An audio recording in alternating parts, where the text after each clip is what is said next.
Hi, I'm Dr. Mark Studin, and first I'd like to thank ChiroSecure for giving me the opportunity to share with you.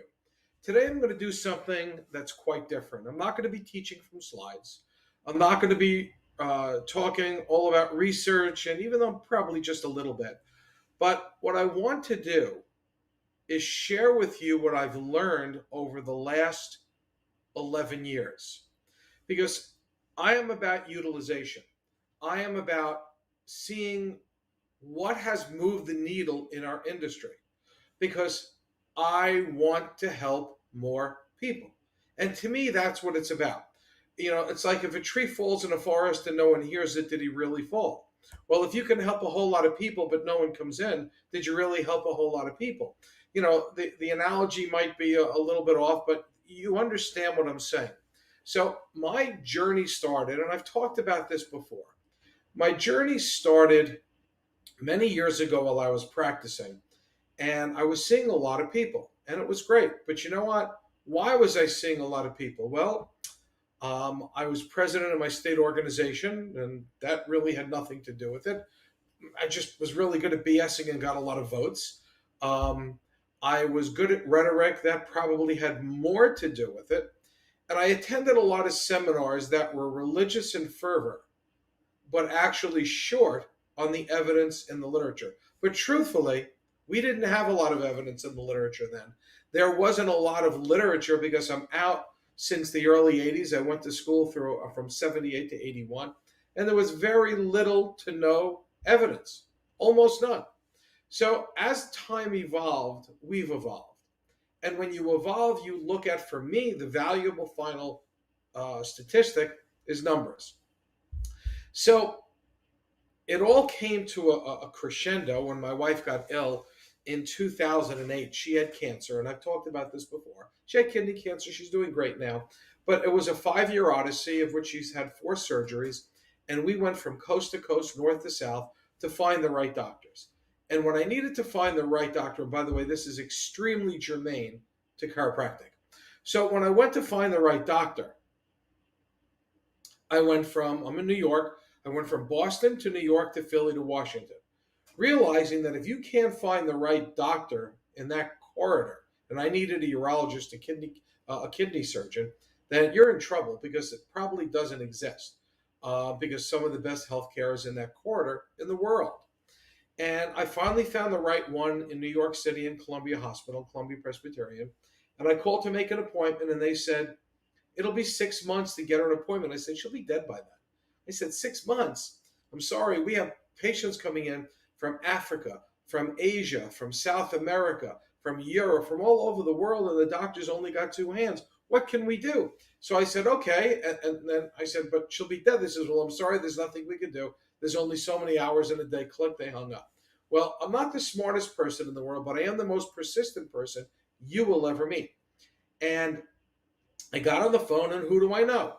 Other department chairmen, politicians, you name it. I worked it. I mean, it was life and death here.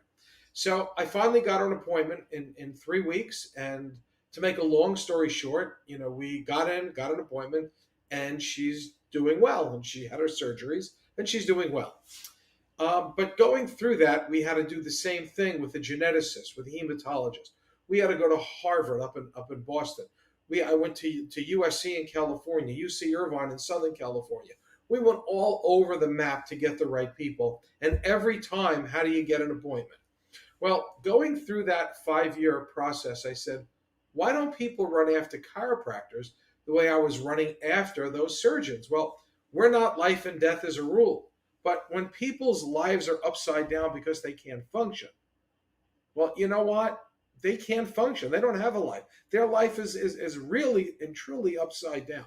So I started with academia, and I'm saying, why did I run after that surgeon? He had the best credentials, went to the best schools, went to the best postdoctoral credentials. I mean, the best, the best, the best. And it fit and it worked. And I'm not stupid. I kind of know, you learn more, you're better. It's really an easy equation. So in chiropractic, we didn't have that. So then I reached out. To Harvard and found a neuroradiologist. I reached out to the State University of New York at Stony Brook and found a neurosurgeon. I reached out to Albert Einstein College of Medicine and found a double boarded vascular neurologist. And we put on courses that were taught by those entities, but it wasn't enough. So then I went to the State University of New York at Buffalo, Jacobs School of Medicine and Biomedical Sciences, and got those courses credentialed. And that was a huge process, and it's still an ongoing issue and battle to stay there. But it took years to get it approved for chiropractors to get medical school academic AMA Category 1 CMA credits. And we did that.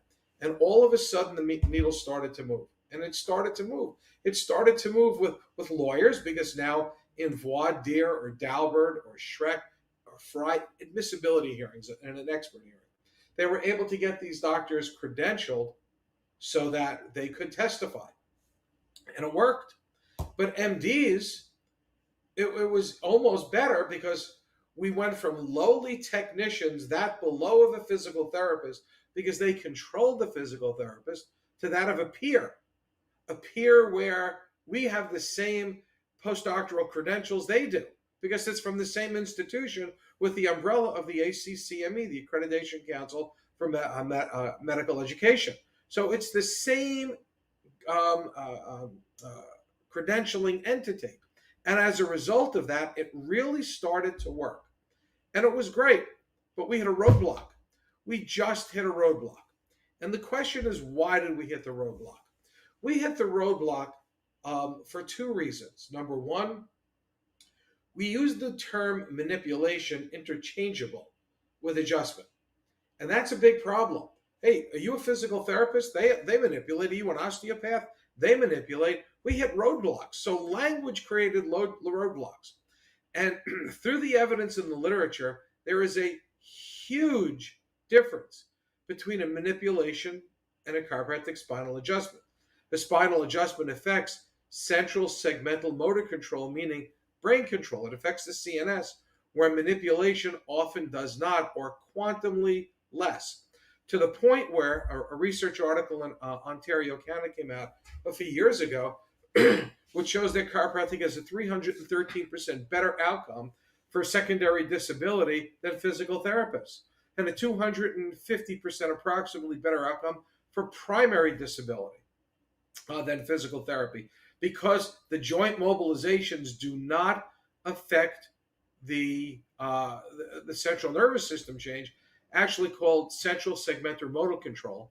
And that's because of the deep paraspinal muscles and the facets, the nociceptors and the facets, and the different neurological elements in the joint capsule, meaning the Pacinian corpuscles, the Ruffini corpuscles, and nociceptors there as well as Golgi tendon apparatus. And those you find also, again, in the deep paraspinal muscles, which is the Golgi tendon apparatus, which both feed into the lateral horn and up through the spinothalamic tract, through the periaqueductal gray area, hits the thalamus, goes to the prefrontal cortex, the somatosensory cortex, the somatomotor cortex, and it's all afferent, and then efferently it changes everything. So it matters tremendously, but the medical community didn't really care. They didn't care. So when we changed that language, it didn't move the needle.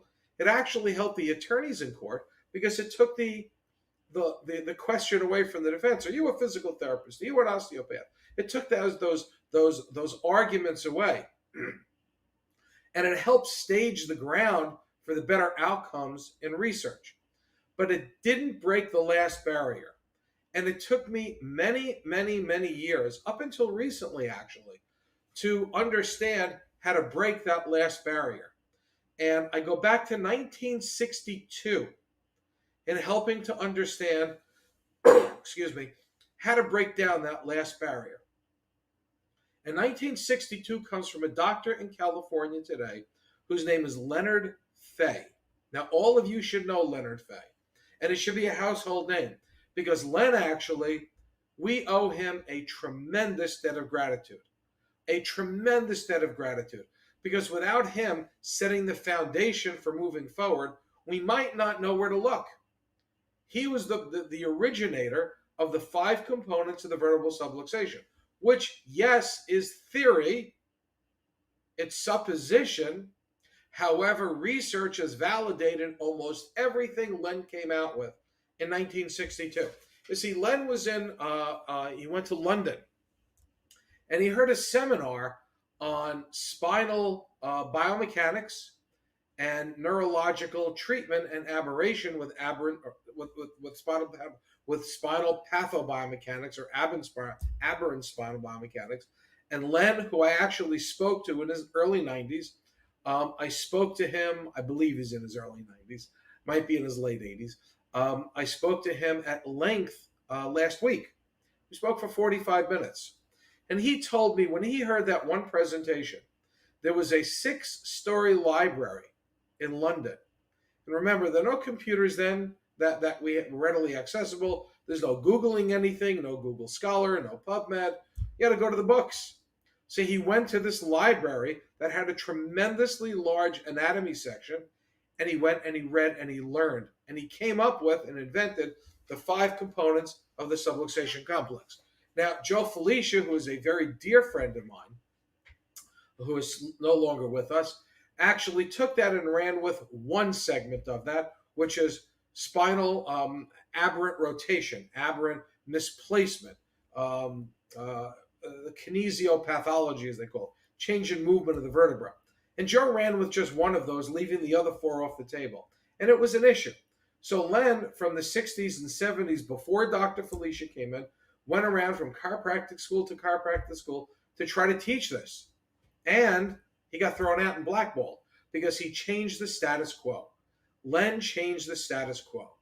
And he actually flew out to a seminar I did about 8 or 9 years ago. And he said to me, and I really didn't know who he was then, he said, "Mark, don't be afraid to change the status quo as you evolve, if it helps chiropractic and it helps the people we serve." And it was a powerful message. And he told me the same thing last week. And last week he wanted to talk about extra spinal problems when correcting the spine didn't work, clavicles, pelvis, knees, and ankles. He was really anxious to share that with me and move on. But if we go backpedal just a little bit, and we look at the referrals that we've gotten as a result of credentials and changing our language a little bit, we still have roadblocks. And the credential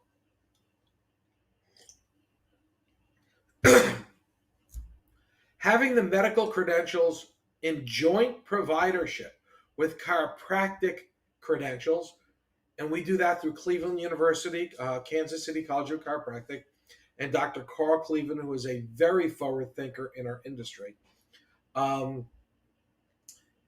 We look at the roadblocks. Even with the roadblocks, we've attained an additional 1.8 million referrals in 49 states over the last 11 years. And that number should be a lot higher. And my goal is to tap into the medical community. I don't want to be a medical doctor. I don't want to give drugs. I don't want to do surgery.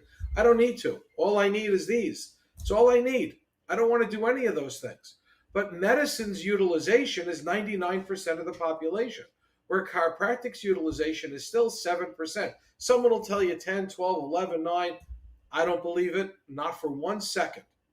Not for a second.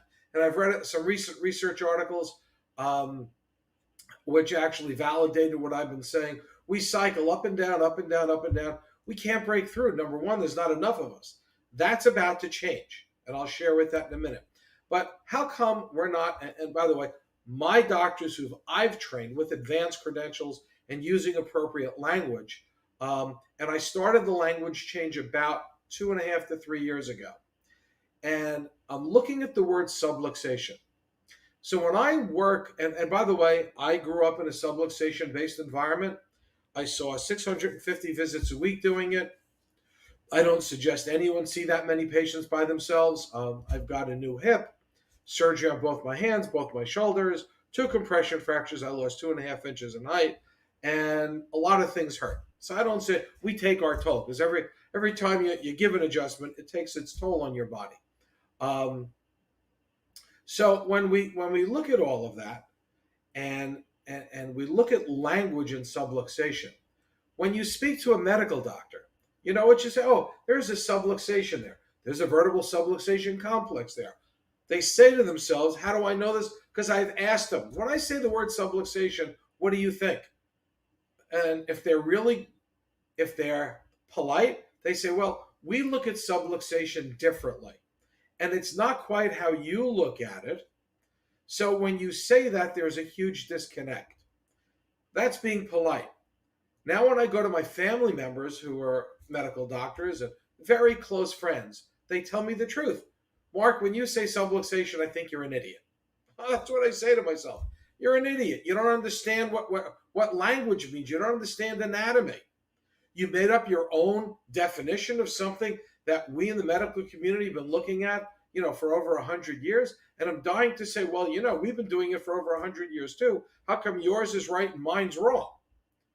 And the bottom line, folks, theirs is better and ours is worse because they see 99% of the profession and we see 7% of the profession. They don't want to tap into me. I want to tap into them. So what I started doing is tinkering around with biomechanical pathology. I wanted to call it neurobiomechanical pathology, but Dr. Capoferri down in Georgia yelled at me and said, it's too complicated, keep it simple. Because every single medical doctor knows what biomechanical pathology is. They know it's in line with non-specific back pain. They have no solution for it. They have no clue what to do with it. None whatsoever. Zero. But they know it's a problem and they can recognize that. And it's got a relatively high level ICD-10 value. ICD-11's in Europe already. It's coming here shortly. But it's got a relatively high ICD-10 value. And when you're treating that, it really works with all of the other sequela codes with respect to strained sprain, injury to nerve root, or a myriad of anything else that can emanate from the spine or from the spine. It becomes pathological. And it works. And all of a sudden, we started throwing out there the term biomechanical pathology. Now, when you see a counter on a dial and it goes up 1, 2, 3, well, that's what we have with those referrals, the 1.8 plus million. And as soon as we started tinkering with that language, that dial started to spin a whole lot faster. A whole lot faster. We've broken some of the barriers by changing some of the language. It doesn't change anything about chiropractic. If you want to hold on to the language and hold on to everything you've ever believed in with a religious fervor, you're not going to evolve. You're going to become extinct like the dinosaurs. Yeah, there's a certain group of people doing very well in our industry, extremely well, by holding on to that, but the majority are not.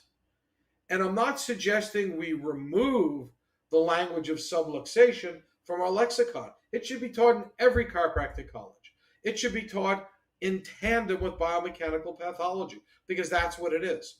And there are ways, as evidenced in the literature, to quantify that biomechanical pathology. There are ways to do that. Now, I personally would rather see 3 times the amount of, you know what? We have so few chiropractors in our industry. We should have waiting list practices, everyone. Just like that surgeon, the urologist that my wife ran after. How come people can get into a chiropractic office like that? But when you want to get to a surgeon's office, you can wait weeks or in my case, months. How come? How come? Because there's a great need. Well, right now the need is changing. And I can tell you that the doctors that I've trained, almost all of them have one common denominator. They can't get an associate. Associates' fees are going up, folks. We're talking well into the 6 figures. They're going up right out of school. Guess what? The schools are going to be pressured shortly because it's going to be a great place to earn a living where 4 or 5 years ago, an associate couldn't earn $65,000 out of school. You do something else. Because unfortunately, there's a calling, but there's the economics of it also. There's need out there that's not being fulfilled. And in part, it's because of the changes that we've effectuated regarding credentials and language and tying into that 99%. Because the medical community needs us tremendously, folks. They need us. They don't know what to do. But one of my cousins is a PhD in medical sociology, and he does research for Big Pharma. He actually studies the utilization of drugs for Big Pharma. And he's working on new types of drug classes. And these are opiates. Let me rephrase that. These are serious pain management drugs without opiate issues. So when you look at why the medical community right now is starting to even consider us, they want to get rid of the opiate issue. But Big Pharma has come up with other pain solutions with no opiates. Now, I'm sure there's going to be other side effects of that, and I'm sure the next generation will have to deal with that. But right now, we've got a window to walk right in and grab those referrals and grab them. And yes, it's about pain. Am I suggesting you only treat pain? No, that's your choice. Hey, I've had patients who've lost their hearing, who are asthmatic, who had eczemas, who had breech babies. I mean, I'm not suggesting you treat any of those, except if you want to, and it's within your scope. That's your choice. But if they don't come into your office, you don't have anyone to treat. And the reality is the gateway to the majority of those other maladies are through people coming in with pain. And then you educate them any way you choose. There is so much evidence in the literature coming down, folks. So much. It's become so easy to explain all this stuff. It's just easy. When I sit in a meeting with neurosurgeons and neurologists and vascular neurologists and orthopedists and neuroradiologists, I'm a peer with them, and the majority of the time, I'm teaching them. I'm actually teaching them about their specialty and the minutia of their specialty. Hey, I don't know how to cut. That's not what I do. I don't know how to give anesthesia. That's not what I do. But I know how to better identify that lesion for them to know where to cut, when not to cut, and when to refer out for conservative care. And that's what they want to know. They're missing it. They don't understand if it's not fracture, tumor, infection, or herniation, it's a non-specific back pain. You got to give them drugs. No. Those Medrol dose packs are useless. Those muscle relaxers are useless. All of those things, it's not even a Band-Aid. Usually it doesn't even touch the problem. They're looking for issues. And there is a growing sect of neurosurgeons who won't even see a patient unless they see the chiropractor first and use an analytic on them to determine. And there are tools to give us analytics of where the primary lesion is. And right now, the best tool in the industry is something called Symverta, Symverta. Go look it up, Symverta.com. It's an analytic tool that'll tell you where the primary lesion is, when to adjust, when not to adjust. Because if you're relying on motion palpation or static palpation, that has failed intra and interrater reliability, and this is all based upon an X-ray, which has zero negative effect for diagnostic X-rays that we take. And we've had seminars on that before, and we've talked about that ad nauseum. But it will tell you in a highly predictive, reproducible environment when to, when not to adjust, where to, where not to. But again, folks, it's barriers, credentials, language. You've got to work with people who, it's like if you're talking to someone in a different language from a different country. It's not going to work. They're going to say, you're an idiot. Maybe not to your face, but in their mind, that's what they're thinking, because you're not using accepted terminology. Subluxation is a great term philosophically. It's wonderful. It's real. Biomechanical pathology or neurobiomechanical pathology is the exact same thing. It's accepted, it works, and it's filling offices in an honest and an ethical environment.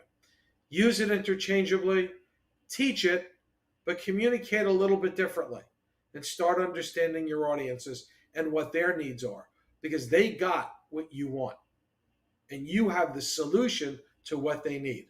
And that will help. But listen, I know this isn't going to be the most popular conversation I've ever had, and that's okay. I'm not about being popular. I'm about filling your offices. That's all I care about. I have no skin in your game other than I want chiropractic to win because then people win. That's my only skin in the game. So are you willing to evolve to the future in a drugless environment, no drugs, no surgery where it's not indicated, using your hands or anything else within your scope to help the masses of people? And that's all I care about. Hey, folks, I'm Dr. Mark Studin. I'd like to thank you so much for the time to allow me to share this with you. Folks, I'd like to thank you for your time today. I'm Dr. Mark Studin. I'd like to thank ChiroSecure for the opportunity to share this information and to give me an uncensored and unfettered forum for the betterment of chiropractic. I look so forward to seeing you next time. Thank you and have a great day.